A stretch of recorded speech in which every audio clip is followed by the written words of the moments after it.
Man, did that really happen? Did we really just see the Wallabies beat the world champion South African Springboks?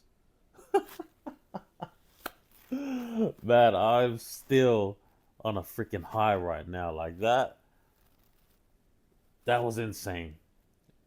That performance from Australia was one of the best performances I've ever seen from them in my entire life living on planet Earth.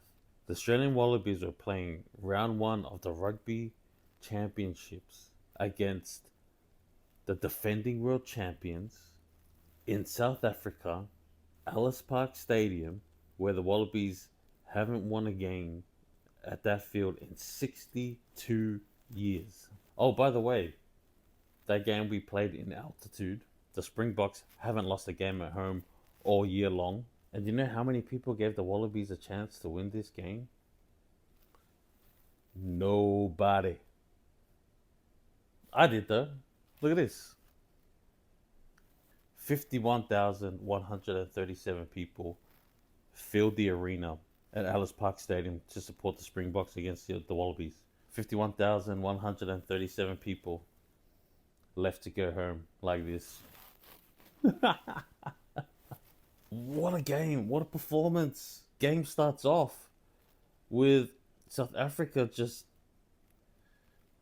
making the Wallabies look like they're not even worthy of being on the field with them. Right out the gate. Box kick. Tom Wright can't catch it. Twice. They went with that box kick and twice he was unable to catch that ball. Springboks go from one end of the field to the other. They look like they're performing a training drill on the Wallabies. And then they score back-to-back tries. Like it was nothing. And I'm just like, bro, I wrote in my group chat, I'm like, oh, good night, I'm going to sleep. It's 1 o'clock in the morning here in Australia. You're telling me I'm staying up for this? The Springboks were doing the good old 1 point per minute. Like the way this game, the trajectory of this game after seeing how the Springboks started, it's going to be a massive blowout. Like a record breaking blowout, possibly. The Wallabies just looked like they weren't there, in the beginning of this game. The body language was off. Springboks were just overpowering them. And then some magic. Ikitau helps put Dylan Peach over. I'm a big fan of Dylan Peach. I just think he's got a no F's given attitude. And he is given 100% always. He scores a try, we go into the half. It was still just like, Africa's still probably going to run away with it in the second half. And then Angus Bell. I thought Angus Bell coming in the second half, sleight of hand, puts over the skipper Harry Wilson for a try. We get two, and I'm like, guys, if we score next, we got ourselves a ball game. Lo and behold, the $5 million man, Joseph Suaalii, intercepts the pass, scores under the sticks, and it's game on. We got ourselves a game here. And then Harry Wilson scores again. Then Jorgensen, this guy just scores these tries that just make you go like, what? How? Like he's an insane finisher, man. And just a shout out to Jorgensen, he goes over. And then Tom Wright ices it. And Wallabies make history. We finally win a game in South Africa, and we kickstart the rugby championships off on a good note. The Wallabies played a fantastic second half. I thought James O'Connor was absolutely outstanding. That's the type of number 10 we need for our team. Someone who's composed, poised, not rattled. A veteran, a true veteran. And he was all that, steady. I thought he was amazing. And there's something about him going to play for the Crusaders, getting that experience, winning, getting that feeling of winning, and then bringing that back into the Wallabies camp. He got a taste of a winning culture. James O'Connor leading the way at 10, I thought, yes! Nick White, I thought, was fantastic.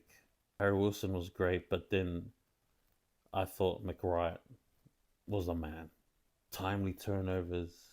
All in all, the Wallabies played a fantastic team game Everybody played a part in this victory. And that's why this feels so good.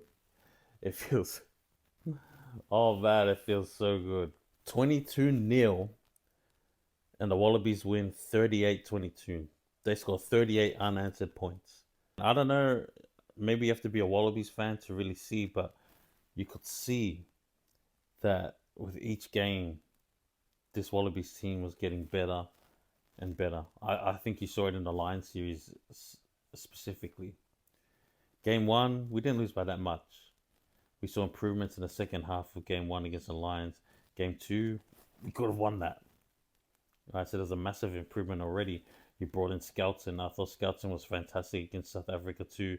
Didn't have the same impact he did against the Lions, but just his mere presence of being out there on the field, a big body, someone who's not scared, and someone who can instill confidence into his teammates. When they see Skelton go out with these guys are gonna follow his lead. I thought Skelton just being there, great for our team. But then you saw the third game against the Lions, we ended up winning that one. Improvements each game, and now we're playing the world champion Springboks, and we go down 22-0. What was the probability of winning this match? You probably look at close to 1% chance of winning. But then they turned that whole thing around. They showed heart. They showed fight. They showed that they cared. And that's what us fans just want to see. We want to see people that care about that jersey when they put it on. 38 unanswered points and the win. But if there's one person I want to shout out the most, it's the head coach, Joe Schmidt. This man needs his flowers.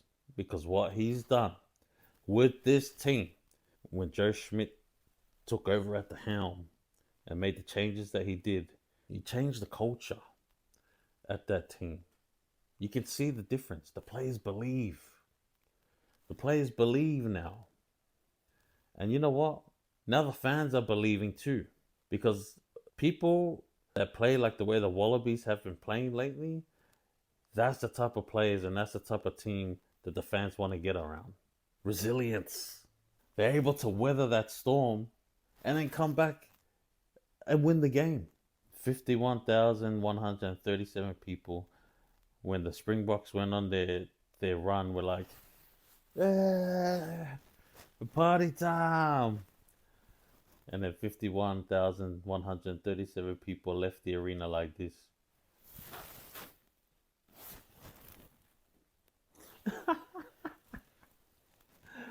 A performance for the ages. This has to go up there as one of the all-time greatest performances from a Wallaby team in Wallabies history. They really showed me something. You know what? That Bledisloe Cup. Oh, it's looking a lot closer than it has been for the last 50 years. With this win, the Wallabies put the rugby world on notice. With performances that the Wallabies have been putting in, people are going to be way more excited now for the All Blacks vs Wallabies in that Bledisloe Cup. And oh boy, I think this year is the year.